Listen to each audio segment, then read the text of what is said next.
Hello guys, I am again here with a very new heading, that is inert gas. This is the last part of P block element. Before this I have already discussed the three parts, that is the nitrogen family, then after the oxygen family, and then after the halogen family. And now this is the last part, that is known as inert gas. In this heading we have to discuss about all these gases: helium, neon, argon, krypton, Hg and radon. Some reasonings are very important in this chapter, or substructure and hybridization is also very important. So first of all we have to discuss about some names, why these elements are known as inert gas, why these are known as noble gas, and why these are known as rare gases. They are known as rare gases because they are present in a very least amount or in a very small amount in atmosphere. They are present in a very small amount in atmosphere. Yes, they are present in a very small amount in atmosphere. Why they are known as inert gases? The reason behind it, they are generally non-reactive gases. They are generally non-reactive gases. Why they are known as noble gases? Yes, because after a lot of discussion it is come in the knowledge that out of all these gases, some elements, some gases out of all these may react on a specific conditions, may react with a specific condition, mainly xenon. xenon एक ऐसी gas है जो एक specific conditions पर reactions कर सकती है, जिस वजह से हम इन्हें कहना शुरू करते हैं नोबेल गैस, मतलब ये एक नोबेल कंडीशंस पर रिएक्शंस करती हैं. This is the cause these gases are also known as noble gas. तो इनर्ट गैस इसलिए क्योंकि ये माना जाता है कि जनरली ये किसी से रिएक्शन नहीं करती. रेयर गैस इसलिए क्योंकि ये एटमॉस्फेयर में बहुत लेस अमाउंट में होती है. लेकिन नोबेल गैस इसलिए कहने लगे हम इनको तो इनमें से कुछ गैसेस, मेनली xenon, कुछ स्पेसिफिक कंडीशंस पर रिएक्शन करने को तैयार हैं. Okay, why this is known as P block element? इसके पीछे तो आपके पास इलेक्ट्रॉनिक कॉन्फ़िगरेशन है. अगर आप नियॉन को देखें तो नियॉन का एटॉमिक नंबर 10, ये है 1s2, ये है 2s2 और ये हो गया आपका 2p6. चूंकि आउटर मोस्ट इलेक्ट्रॉन p में जा रहे हैं इसलिए हम इसे p ब्लॉक एलिमेंट कह रहे हैं. ऑर्गन की बात करें 18 तो हम कहते हैं 1s2, 2s2, 2p6, 3s2, 3p6. Outer most p में जा रहा है इसलिए हमने इन्हें कह दिया p ब्लॉक एलिमेंट. इवन तो हीलियम यहां पर एक एक्सेप्शन केस है. अगर आप हीलियम को लिखकर देखेंगे तो इस तरीके से तो हीलियम को s ब्लॉक एलिमेंट होना चाहिए क्योंकि हीलियम 1s2 होता है. लेकिन हीलियम में एक स्पेसिफिक प्रॉपर्टी है, क्या कि इसके अंदर इनर्ट कॉन्फ़िगरेशन पाया जाता है, इसकी डुप्लेट पूरी होती है. इस प्रॉपर्टी की वजह से हीलियम को s से उठा करके p ब्लॉक में रख दिया गया है. इवन दो इलेक्ट्रॉनिक कॉन्फ़िगरेशन देखोगे तो तुमको लगेगा कि वो s ब्लॉक एलिमेंट होना चाहिए. बिल्कुल ठीक है, तो आप इसे एज ए एक्सेप्शन मान लें. ये मेंडलीव का ड्रॉबैक मान लें कि वो इसकी सही लोकेशंस कंफ्यूजन के साथ ही रख पा रहा है. ओके, तो मैंने बता दिया आपको ये P क्यों है, क्योंकि वो P में जा रहा है. ये रेयर क्यों है, क्योंकि स्मॉल अमाउंट में है. ये नोबेल क्यों है, कि कुछ स्पेसिफिक कंडीशनों के साथ रिएक्शन संभव है. ये इनर्ट क्यों है, क्योंकि जनरली ये रिएक्शन नहीं, जनरली कैसे रिएक्शन नहीं करती. ये 18th क्यों है, क्योंकि मैं 17 तक आपको बता चुका था. मैंने कहा था मेंडलीव टेबल को अगर देखोगे तो ये s ब्लॉक एलिमेंट है, इसके बाद ये d ब्लॉक एलिमेंट है और उसके बाद ये p ब्लॉक एलिमेंट है. इसमें आता है p1, उसके बाद आता है p2, फिर आता है p3, फिर आता है p4, फिर आता है p5 और फिर आता है p6. इसके अंदर दो ऑर्बिटल माने गए हैं, इसमें 10 तो 12 ये हो गए, 13, 14, 15, 16, 17 और ये आ गया 18th. इसलिए हमने इसे 18th ग्रुप कहा. इससे एक अच्छा क्वेश्चन ये बनता है कि इसमें सारे गैसेस का यूज क्या है, ये क्वेश्चन खूब पूछा गया है. तो आपको हीलियम का यूज रखना याद रखना है कि जो गुब्बारे आपने देखे होंगे जो हवा में उड़ाए जाते हैं बच्चों के साथ, उसमें कौन सी गैस भरते हैं? हीलियम। क्योंकि हीलियम गैस बहुत हल्की गैस है, नॉन कंबेशबल है, इसलिए हम गुब्बारों में आराम से हीलियम गैस भर देते हैं और हल्की होने की वजह से वो एटमॉस्फेयर में उड़ती है। हम किन गैसों को हल्की कहते हैं, किन गैसों को भारी कहते हैं, इसका एक स्टैंडर्ड पैरामीटर होता है और वो होता है हमारी एटमॉस्फेरिक एयर। हमारी एयर का मॉलिक्यूलर वेट अप्रॉक्सीमेट 29 होता है। तो जिनका मास 29 से कम होता है उनको हम हल्का कहते हैं, जिनका मास 29 से भारी होता है उनको हम भारी गैसेस कहते हैं। तो हीलियम का अगर आप मास देखें तो उसका मास 4 है, एक helium atomic number 2, atomic weight 4, और वो 29 के रिस्पेक्ट में बहुत हल्की है, इसलिए वो आसानी से हवा में उड़ती है।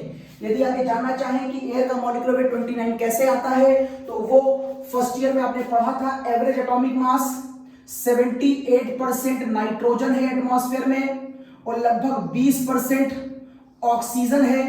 इसको मैं 79 नाइट्रोजन है और लगभग 20% ऑक्सीजन है और रेस्ट अमाउंट कुछ गैसेस का है। तो मैं मोटा अगर बात करूं तो रेस्ट वाले को भी मैं नाइट्रोजन मान लूं।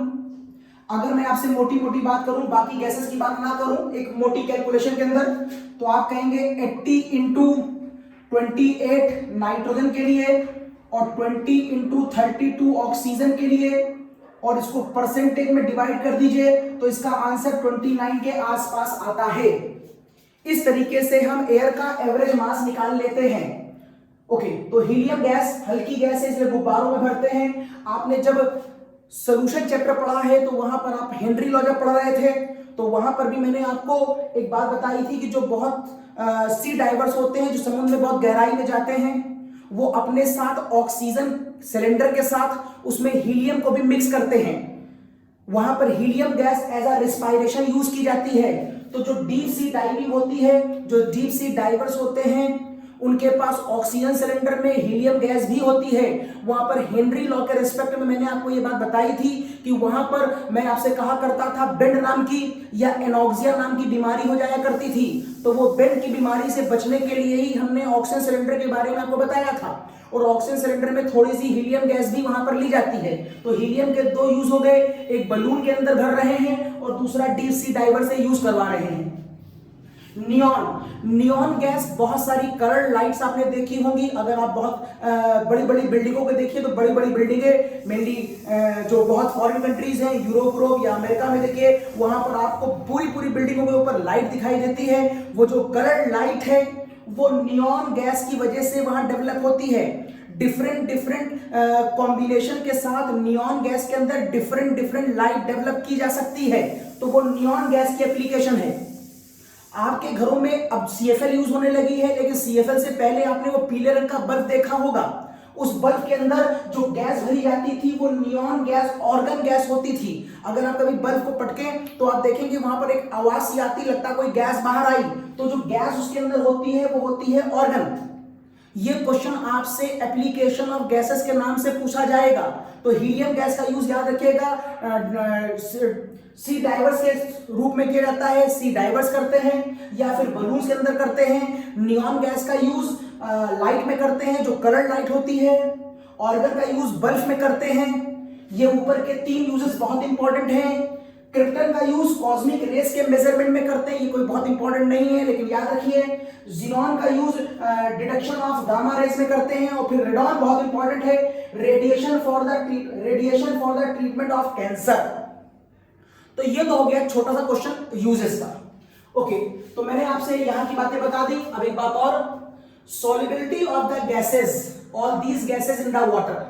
क्या रीजन है कि ऊपर से नीचे जाने पर इनकी वाटर में सॉल्युबिलिटी इंक्रीज करती जाती है? सॉल्युबिलिटी इन वाटर इंक्रीजेस, इसके पीछे वजह है डाइपोल इंड्यूस्ड डाइपोल। एक फोर्स ऑफ अट्रैक्शन होता है जिसका नाम है डाइपोल इंड्यूस्ड डाइपोल। समझिए कैसे। मेरे पास एक पहले से डाइपोल है जिसे हम कहते हैं water. This is the dipole, already we have, और मैंने इस डायग्राम को ऐसे रिप्रेजेंट किया हुआ है। इस पर निगेटिव, इस पर पॉजिटिव, ये डाइपोल है। और जैसे ही ये हीलियम गैस के पास आता है तो ये हीलियम गैस के सारे इलेक्ट्रॉन इस पॉजिटिव की वजह से इंटरैक्ट करे जाते हैं। तो कुछ देर के बाद ये जो हीलियम गैस थी ये अपने आप को पोलराइज करके, मान लो हीलियम गैस पहले ऐसी थी, अब वो अपने आप को पोलराइज करके कुछ इस तरीके से पाई जाएगी। ये देखिए कुछ इस तरीके से सारे इलेक्ट्रॉन इस तरफ आ जाएंगे और ये पॉजिटिव आ जाएगा। तो यहां पर पहले से डाइपोल था और यहां पर पहले डाइपोल नहीं था, लेकिन अब इसमें डाइपोल बन गया तो नाम रख दिया डाइपोल ने इंड्यूस करा है एक दूसरे डाइपोल को, तो नाम रख दिया गया डाइपोल इंड्यूस डाइपोल। इसकी वजह से यहां पर एक अच्छा सा फोर्स ऑफ अट्रैक्शन डेवलप हो जाएगा और इस फोर्स ऑफ अट्रैक्शन की वजह से ये वाली हीलियम गैस पानी में डिसॉल्व कर जाएगी। तो सॉल्युबिलिटी इन द वाटर, तो सॉल्युबिलिटी इन द वाटर की वजह है डाइपोल इंड्यूस डाइपोल। पानी का डाइपोल हीलियम गैस में भी डाइपोल डेवलप करता है। अब ये डाइपोल कहां पर अच्छा होता जाएगा, अगर आप ऊपर से नीचे जाएंगे तो ये साइज लगातार बड़ा होता जाएगा और बड़े साइज को डिस्ट्रैक्ट करना या उससे डाइपोल बनाना आसान होगा। तो कुछ देर के बाद आपको ये डायग्राम ऐसा दिखाई देगा, ये हो जाएगा पॉजिटिव और ये हो जाएगा नेगेटिव। अब बताइए डाइपोल इंड्यूस डाइपोल ऊपर वाली गैस में ज्यादा अच्छा होगा कि नीचे वाली गैस में? इसमें ज्यादा अच्छा आप डाइपोल बना पाएंगे कि इसमें ज्यादा अच्छा आप डाइपोल बनाएंगे?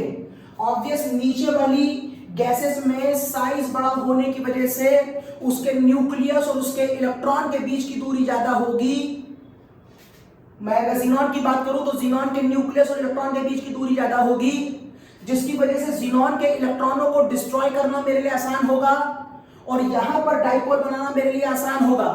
तो वाटर यहां पर जल्दी डाइपोल बनाएगा, जिसकी वजह से यहां फोर्स ऑफ अट्रैक्शन जल्दी डेवलप होगा in the case of xenon.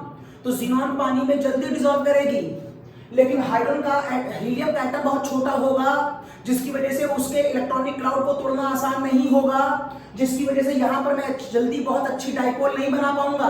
तो ये वाटर में बहुत अच्छी तरह डिसॉल्व नहीं होगा। एक स्क्रीनशॉट लीजिए इसका।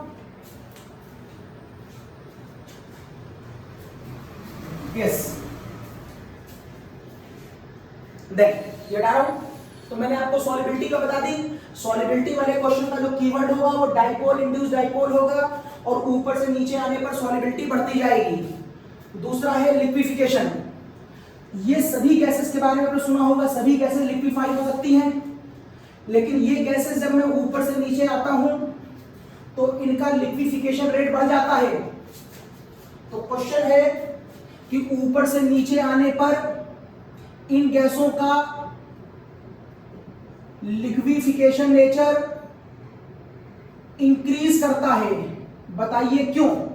तो आप कहेंगे because it is directly proportional to van der Waals force, और जो वंडरवॉल फोर्स ऑफ अट्रैक्शन होता है वो डिपेंड किस पे करता है? वो डिपेंड करता है सरफेस एरिया पर। एक मॉलिक्यूल का सरफेस एरिया दूसरे मॉलिक्यूल से बहुत कम होगा, इसलिए वंडरवॉल फोर्स कम होंगे तो ये इंटरैक्ट कम होगा, तो लिक्विफाई भी कम होगा। और जैसे मैं ऊपर से नीचे की तरफ जाऊंगा तो इनका कंपैरेटिवली सरफेस एरिया बढ़ने लगेगा। जब मैं ऊपर से नीचे जाऊंगा तो एक गैस का दूसरे मॉलिक्यूल के दूसरी गैस के मॉलिक्यूल के साथ इंटरैक्टेड एरिया बढ़ेगा। जब एक मॉलिक्यूल दूसरे मॉलिक्यूल से ज्यादा इंटरैक्ट करेगा तो उसका वंडरवॉल फोर्स भी ज्यादा होगा, और जब वंडरवॉल फोर्स ज्यादा होगा तो मॉलिक्यूल ज्यादा पास आएगा, जिससे वो गैसियस स्टेट को छोड़ करके लिक्विड स्टेट में जाने की संभावनाओं को शो करेगा। दिस इज द कॉज ऊपर से नीचे आने पर रेट ऑफ लिक्विफिकेशन बढ़ेगा, मतलब गैस लिक्विड स्टेट में जाएगी।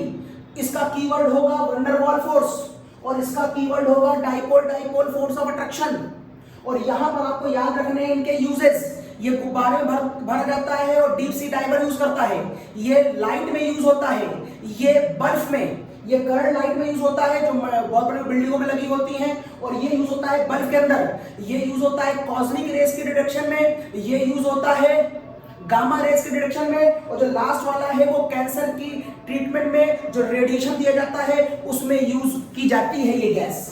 ओके, नाउ अब हमारे पास क्वेश्चन है कि सारे लोग क्या रिएक्शन कर सकते हैं। तो इन सारे लोगों के रिएक्शन करने से पहले मैं आपको ये बताऊंगा कि केवल आउट ऑफ दीज, रेडॉन तो रेडियो एक्टिव हो गया, इसकी बात मत करिए, तो out of these only xenon have a tendency to react with other elements.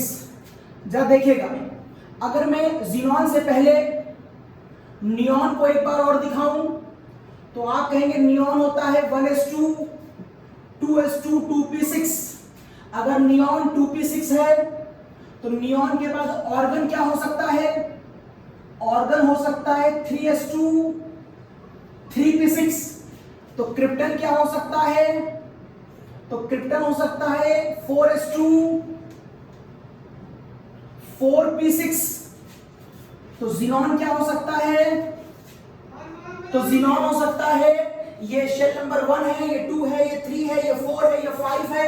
तो xenon हो सकता है 5s2 5p6 और ऑब्वियस यहां पर 5d0 खाली पड़ा होगा। बहुत नॉर्मल स्टेट में देखिए तो इसकी ऑक्टेट पूरी है। इस समय ये कहेगा कि मैं रिएक्शन नहीं करूंगा, इसलिए मैं इनर्ट हूं। लेकिन अगर बहुत स्पेसिफिक कंडीशन इस पर अप्लाई कर दी जाए, अगर बहुत स्पेसिफिक कंडीशन इस पर अप्लाई कर दी जाए और कोई बहुत ताकतवर एलिमेंट ले लिया जाए लाइक फ्लोरीन और ऑक्सीजन, तो ये बहुत ताकतवर एलिमेंट स्पेसिफिक कंडीशन पर इसके इलेक्ट्रॉनों को प्रमोट कर देते हैं। और अगर इसके इलेक्ट्रॉनों को प्रमोट कर देंगे तो xenon वेरिएबल वैलेंसी भी शो करेगा और इनके साथ कंपाउंड भी बनाएगा। लेकिन ये घटना आप ऊपर के एलिमेंट्स के साथ शो नहीं कर सकते, क्योंकि ऊपर के एलिमेंट का एटॉमिक रेडियस xenon के कंपैरिजन में छोटा होगा और वहां से इलेक्ट्रॉन निकालना मेरे लिए बहुत मुश्किल होगा। तो अगर मैं xenon की बात करूं तो इसके पास 2 इलेक्ट्रॉन है, यहां इस p के साथ यहां पर 6 इलेक्ट्रॉन है, दैट इज 1 2 3 4 5 6। और ये देखिए d पूरा खाली पड़ा है। अभी तो कोई भी इसके अंदर बॉन्डिंग संभव नहीं है, इस समय ये इनर्ट गैस है। लेकिन अगर मैं कोई ताकतवर एलिमेंट लगा दूं लाइक फ्लोरीन, तो ये इलेक्ट्रॉन यहां से यहां कूद सकता है। और अगर ये इलेक्ट्रॉन यहां से यहां कूद गया तो इसकी अगली पोजीशन आएगी 1 2 3 4 5। और अब आपको ये फिगर कुछ ऐसे दिखाई देगी। इस समय इसकी वैलेंसी हो गई 2 और आप कह सकते हैं ये कंपाउंड इस समय XgF2 बना सकता है। लेकिन आप इस कंपाउंड में XgH2 नहीं बना सकते, क्योंकि H2 के पास इतनी इलेक्ट्रोनेगेटिविटी नहीं है कि वो xenon के इलेक्ट्रॉनों को प्रमोट करा पाए। आप वैसे ही एक प्रमोशन यहां और करा सकते हैं, but this promotion is only done by only oxygen और फ्लोरीन। इसके अलावा ये कोई घटना नहीं करा सकता। तो अब जो आपको यहां पोजीशन दिखाई देगी वो पोजीशन किस तरह की होगी? अब आपको जो पोजीशन दिखाई देगी उसमें से एक इलेक्ट्रॉन और इस तरफ जंप कर चुका होगा, और अगर एक इलेक्ट्रॉन ने और जंप कर ली तो अब आपको ये लोकेशन कुछ यूं दिखाई देगी। इसका मतलब इस समय इसकी वैलेंसी हो जाएगी 4 और आप कह सकते हैं यहां पर XgF4 बन सकता है। यदि आप थोड़ी सी और ताकत लगाएं और इसको एक बार और प्रमोट करा दें ओनली बाय द फ्लोरीन और ऑक्सीजन, और कोई ये काम नहीं करेगा, क्योंकि मुझे ये काम करने के लिए बहुत ज्यादा इलेक्ट्रोनेगेटिव एलिमेंट चाहिए। तो अब आपको ये फिगर कुछ ऐसे दिखाई देगी, और ये बन जाएगा आपके पास XgF6, जहां पर वैलेंसी होगी 6। लेकिन आप यहां पर XgH6 नहीं बना सकते। ये सारी घटनाएं केवल Xg में संभव हैं, फ्लोरीन और ऑक्सीजन के साथ ही संभव है, क्योंकि मुझे इलेक्ट्रॉनों को घसीटने के लिए ताकतवर एलिमेंट चाहिए, दैट इज फ्लोरीन और ऑक्सीजन। और इसे घसीटने के लिए क्योंकि इसकी ऑक्टेट पहले से पूरी है तो मुझे बहुत ज्यादा ताकत लगानी पड़ेगी, तो मुझे यहाँ प्रेशर और टेम्परेचर भी लगाना पड़ेगा, that is a specific condition. और जब ये गैसेस स्पेसिफिक कंडीशन पर रिएक्ट करती हैं तो इन्हें क्या कहने लगते हैं? नोबल कंडीशंस की रिएक्शंस कहते हैं। तो हम ये नोबल गैस कहने लगते हैं। लेकिन ये घटना केवल xenon में संभव है कि xenon का एटॉमिक साइज बहुत ज्यादा है। जब xenon का एटॉमिक साइज, रेडॉन की बात मैं नहीं कर रहा हूं, रेडॉन तो रेडियो एक्टिव है, xenon का साइज बहुत ज्यादा है, केवल यहीं से आउटर मोस्ट के इलेक्ट्रॉनों को प्रमोट किया जा सकता है। लेकिन बाकी वाली गैसेस को हम प्रमोट नहीं कर सकते। दिस इज द कॉज, ये गैसेस केमिकल रिएक्शन नहीं करती। ओके, तो इस तरीके से मैंने आपको कुछ कंपाउंड बना के दिखाए और यहां पर एक बात कंफर्म हो गई कि ज़ीनॉन में वेरिएबल वैलेंसी हो सकती है और वो वैलेंसी 2, 4 या 6 होती है। अब आते हैं इनके स्ट्रक्चर्स। यही क्वेश्चन एक्चुअली में आपसे एग्जाम में पूछा जाता है और वो है, देखिए, अगर ज़ीनॉन की रिएक्शन F2 से करा दी जाए लगभग 650 डिग्री सेंटीग्रेड के आसपास, और ऐसा कराने पर यहां पर जो आंसर आता है वो आता है XeF2। यहां पर जो क्वेश्चन बनता है वो बड़ा इंपॉर्टेंट है कि साहब XeF2 का स्ट्रक्चर क्या होगा, बताइए। XeF2 का हाइब्रिडाइजेशन क्या होगा, हाइब्रिडाइजेशन क्या होगा, what is the structure and hybridisation of the XeF2। तो आप इसका स्ट्रक्चर तभी बता पाएंगे जब आपको हाइब्रिडेशन मालूम होगा। उसकी ट्रिक आपको मालूम है। सभी इनर्ट गैस के आउटर मोस्ट शेल में 8 इलेक्ट्रॉन, तो एक Cl के पास 1, तो 2 Cl के पास, एक F के पास 7, तो 2 F के पास, तो ये हो जाएगा 8 + 14 दैट इज 22। आपको मालूम है 8 से डिवाइड करते हैं, अगर 8 से डिवाइड करेंगे तो 8 2 = 16, रिमाइंडर बचेगा 6, 2 3 = 6, ये आ गया बॉन्ड पेयर, ये आ गया लोन पेयर। आंसर कितना आया 5, और अगर आंसर 5 होगा तो क्या हो गया sp3d। ये sp3d होना चाहिए। जैसे आपको मालूम चला ये sp3d है, आपके दिमाग में एक स्ट्रक्चर बन गया होगा कि ये ट्रायंगुलर बाइपिरामिडल होना चाहिए। लेकिन आपको मैंने बेंट रूल बताया है। बेंट ने कहा था जो गुंडे होते हैं वो हमेशा वहां पर बैठेंगे जहां स्पेस ज्यादा होगा, स्पेस वहां ज्यादा होता है जहां एंगल ज्यादा होता है। तो यहाँ पर एक एंगल 90 डिग्री का है और 3 एंगल 120 डिग्री के हैं, तो जो 3 गुंडे हैं वो कहां बैठेंगे, जो 3 गुंडे हैं वो यहां पर बैठेंगे। एक गुंडा, ये बैठेगा दूसरा गुंडा, और ये देखिए आ गया तीसरा गुंडा, ठीक है। और ऊपर नीचे कौन चला जाएगा F, तो एक F यहां चला जाएगा, एक F यहां चला जाएगा। तो ये देखने में तो sp3d था, लेकिन ये ट्रायंगुलर बाइपिरामिडल नहीं बचा। क्यों?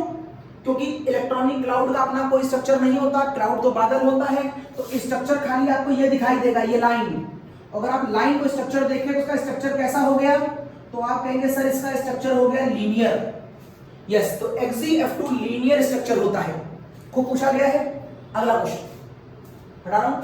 अगर मैं आपसे कहूं कि XeF4 कैसे बनेगा, तो आप कहेंगे XeF4 को बनाने के लिए यहां पर 2 कर लीजिए।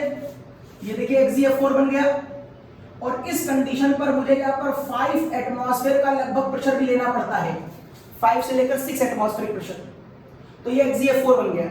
सेम क्वेश्चन, Xe के आउटर में 8 इलेक्ट्रॉन, F के पास 7, 4 जा 28, और इसमें 8 अगर ऐड कर दिया जाए तो नंबर आएगा 36, और 36 को 8 से डिवाइड कर दें तो यहां पर आ जाएगा 32, रिमाइंडर 4, 2 से डिवाइड, 2 2 = 4, ये हो गया बॉन्ड पेयर और ये हो गया लोन पेयर।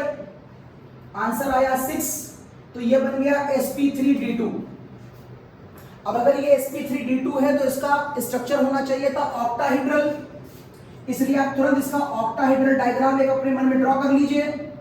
कुछ इस तरीके का स्ट्रक्चर बनना चाहिए। यहां पर सारे एंगल 90 डिग्री हैं। फिर बेंट ने क्या कहा था, अगर सारे एंगल सेम हो तो गुंडे आउट ऑफ द प्लेन जाएंगे। आउट ऑफ द प्लेन का मतलब ऊपर नीचे।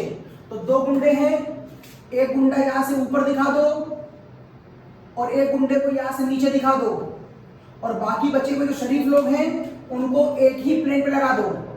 ये देखिए, अब आप कहेंगे कि इस केस में इलेक्ट्रॉनिक क्लाउड का अपना कोई स्ट्रक्चर नहीं होता। अब अगर इलेक्ट्रॉनिक क्लाउड को आप स्ट्रक्चर मानेंगे ही नहीं तो स्ट्रक्चर तो खाली ये बचा, तो इसका शेप क्या हो गया, स्क्वायर प्लेनर।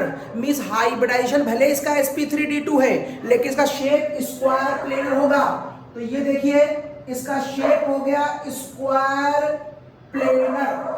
इसी तरीके से एक अगला क्वेश्चन बन सकता है XeF6। अगर आप Xe के ऊपर 6F2 लगा दें तो कंपाउंड क्या बनेगा और उसका स्ट्रक्चर, उसका शेप क्या होगा, ये फिर क्वेश्चन बनेगा। देखिए ये डाला, ये क्वेश्चन गया और यहां पर एक नया क्वेश्चन आ गया। अगर मैं इस कंपाउंड की रिएक्शन 3F2 से करा दूं तो यहां पर टेम्परेचर 550 डिग्री सेंटीग्रेड से ही काम चल जाता है, और यहां पर प्रेशर ले लेते हैं हम लगभग 60 एटमॉस्फेरिक, 50 एटमॉस्फेरिक या 60 एटमॉस्फेरिक के आसपास की रेंज होती है। और ऐसा करने पर यह कंपाउंड बनता है XgF6।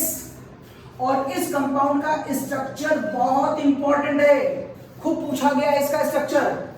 इसके आउटर में 8 इलेक्ट्रॉन, और ये हो गया 6 से मल्टीप्लाई, तो ये हो गया 42 और ये हो गया 8, तो सम आया 50। और यदि आप 50 को 8 से डिवाइड कर दें तो ये हो जाएगा 6, यहां पर रिमाइंडर बचेगा 2, 2 1 जा 2। अब ये देखिए 6 बॉन्ड पेयर हैं, एक लोन पेयर है, कुल आंसर आएगा 7, और 7 को हम बोलते हैं sp3d3। इस कंपाउंड का हाइड्रोजन sp3d3 है। अब आपने पढ़ा था कि sp3d3 होगा तो उसका शेप पेंटागोनल बाइपिरामिडल होगा, लेकिन पेंटागोनल बाइपिरामिडल तब बोलते हैं जब उसके पास सारी बॉन्डे हो। इस बार एक गुंडा है। अब आपको इस वाले केस को याद रखना पड़ेगा, ये एक्सेप्शन केस की तरह बिहेव करिए। इसका शेप ऑक्टाहेड्रल की तरह होता है। You have to keep in your mind about this structure. यहां पर Xg, ये हो गए 6 फ्लोरीन, इट इज XgF2, और इसमें एक गुंडा भी बैठा है। अब इस गुंडे को, इस लोन पेयर को कहीं पर भी दिखा दो, यहां यहां यहां यहां यहां कहीं भी दिखा दो, इस लोन पेयर की वजह से ये स्ट्रक्चर थोड़ा सा डिस्टर्ब हो जाएगा, जैसा होना चाहिए वैसा नहीं रहेगा। इसलिए इसका नाम रख देते हैं डिस्टॉर्टेड ऑक्टाहेड्रल। ये प्योर ऑक्टाहेड्रल तब होता जब सारी बॉन्ड पेयर होते, लेकिन बॉन्ड पेयर के साथ अगर एक लोन पेयर आया तो ये गुंडा इन बॉन्डों को डिस्टर्ब करेगा, जिससे रियल स्ट्रक्चर थोड़ा सा डिस्टर्ब हो जाएगा, तो नाम पड़ जाएगा डिस्टॉर्टेड ऑक्टाहेड्रल। और यही क्वेश्चन एग्जाम में हर साल पूछा जाता है। नेक्स्ट, हटा रहा हूं उसको। नेक्स्ट, XgOF4 कैसे बनेगा? XgOF4 देखें, अगर मैं XgF6 के ऊपर, अगर मैं XgF6 के ऊपर एक वाटर लगा दूं, दैट इज हाइड्रोलिसिस, तो बन जाएगा XgOF4 और 2 HF निकल जाएगा। अगर मैं आपसे इस कंपाउंड का स्ट्रक्चर पूछूं और हाइब्रिडेशन, तो इसमें आएगा 8, यहां 6, और ये हो जाएगा 28, ये हो जाएगा 14 और ये हो जाएगा 28। तो इसका सम कितना आ जाएगा बोलो भाई?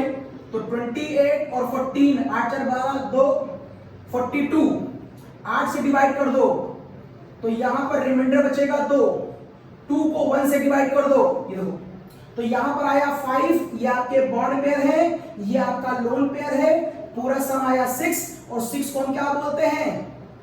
sp3d2।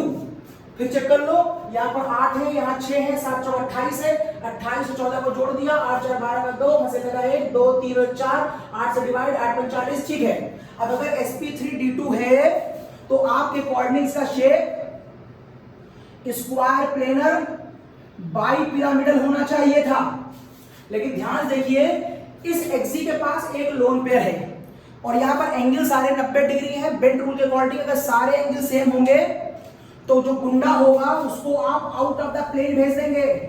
तो एक गुंडा चला गया आउट ऑफ द प्लेन। और देखिए इसमें जो F है वो सिंगल बॉन्डेड है और जो इसका O है वो डबल बॉन्डेड है। और बेंट ने कहा था जो मल्टीपल बॉन्डेड होता है उसमें पाई बॉन्ड होती है, उसका भी इलेक्ट्रॉनिक क्राउड बहुत ज्यादा होता है, तो वो भी एक गुंडे की तरह काम करता है। इसलिए आपको ऑक्सीजन को भी यहीं पर लगाना पड़ेगा। आप ऑक्सीजन यहां के अलावा यहां पर अप्लाई नहीं कर सकते। और बचे हुए 4F को आप यहां पर दिखाएंगे। This is the fixed structure of XgF2। ये स्क्वायर प्लेनर है, क्लाउड को स्ट्रक्चर में काउंट नहीं करते, तो बचा क्या? Square planar monopyramidal. तो ये हो गया स्क्वायर प्लेनर मोनो पिरामिडल, ये इसका स्ट्रक्चर हो गया। अगला केस, अगर इसमें एक पानी नहीं दो पानी लगा दिए जाए तो क्या होगा? हटा रहा हूं। अगर इसमें एक पानी नहीं दो पानी लगा दिया जाए तो देखिए क्या होता है। ये देखिए मैंने इसमें 2 वाटर लगा दिया। अब यहां पर स्ट्रक्चर आ जाएगा FgO2F2 और यहां से निकल जाएगा 4HF। अब इसके बारे में सारी बातें बताओ। तो ये हो गया 8, 6 दूनी 12 और 7 दूनी 14, ये हो गया 20 और सबका सम आ गया 34। अब अगर आप 34 को 8 से डिवाइड कर देते हैं तो आपको मिलेगा रिमाइंडर में 2 और 2 1 जा 2, ऊपर 4 नीचे 1, आंसर आया 5 और 5 का मतलब होता है sp3d। sp3d का मतलब हो जाएगा ट्रायंगुलर बाइपिरामिडल।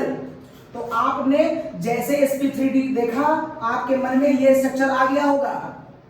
यस, लेकिन ध्यान से देखिए एक है इसमें गुंडा गुंडा वहां जाएगा जहां स्पेस होगा, स्पेस वहां होगा जहां एंगल होगा। तो एंगल 120 डिग्री, तो एक गुंडे को तो यहां भेज दो, तो गुंडे का काम तो हो गया। अब यहां पर 2 ऐसे लोग हैं जो सिंगल बॉन्ड के हैं, 2 ऐसे लोग हैं जो डबल बॉन्ड के हैं। डबल बॉन्ड में पाई बॉन्ड है, वो पाई बॉन्ड वहां जाएगी जहां स्पेस ज्यादा होगा। तो एक को आपको यहां लगाना पड़ेगा और एक को आपको यहां लगाना पड़ेगा। अब जो बचे 2 सिंगल बॉन्ड वाले हैं उसमें से एक ऊपर और एक नीचे। आप O को नीचे नहीं लगा सकते, ये बेंड का रूल है। और अब आप अगर इस मॉलिक्यूल को देखें तो अब आपको मॉलिक्यूल यूं दिखाई देगा। क्लाउड का कोई स्ट्रक्चर होता नहीं है तो क्लाउड छोड़ दीजिए। अब आपको ये एक पार्क में पड़े हुए झूले की तरह दिखाई देगा और इस झूले पर 2 बच्चे ऐसे झूल रहे हैं। इसे कहते हैं सीसॉ, तो झूले का नाम सीसॉ लाइक स्ट्रक्चर। तो ये तुम्हारा सीसॉ लाइक स्ट्रक्चर बन गया। वन मोर, अगर यहां पर 2 वाटर की जगह 3 वाटर लगा दिए जाते हैं, हटा रहा हूं ये, अगर यहां पर 2 वाटर की जगह 3 वाटर लगा दिए जाते तो आप कहेंगे अगर मैं यहां पर 3 वाटर लगा देता हूं दैट इज कंप्लीट हाइड्रोलिसिस। तो यहां बन जाएगा XgO3 और यहां से निकल जाएगा 6HF। इसका भी स्ट्रक्चर पूछेगा और हाइड्रेशन पूछेगा। तो आप कहेंगे इसके आउटर में 8 और यहां पर हो जाएगा 6 3 18, 18 और 8 यहां पर हो जाएगा 26, 8 का 8 16 3 24, यहां रिमाइंडर बचा 2, 2 1 जा 2, तो यहां पर आ गया 4 और 4 का मतलब होता है sp3, 3 bond pair 1 lone pair. ये कौन सा शेप है? sp3 में आपको 3 केस पढ़ाए गए थे, मेथेन का, अमोनिया का और वाटर का। डिफरेंस याद आ रहा है?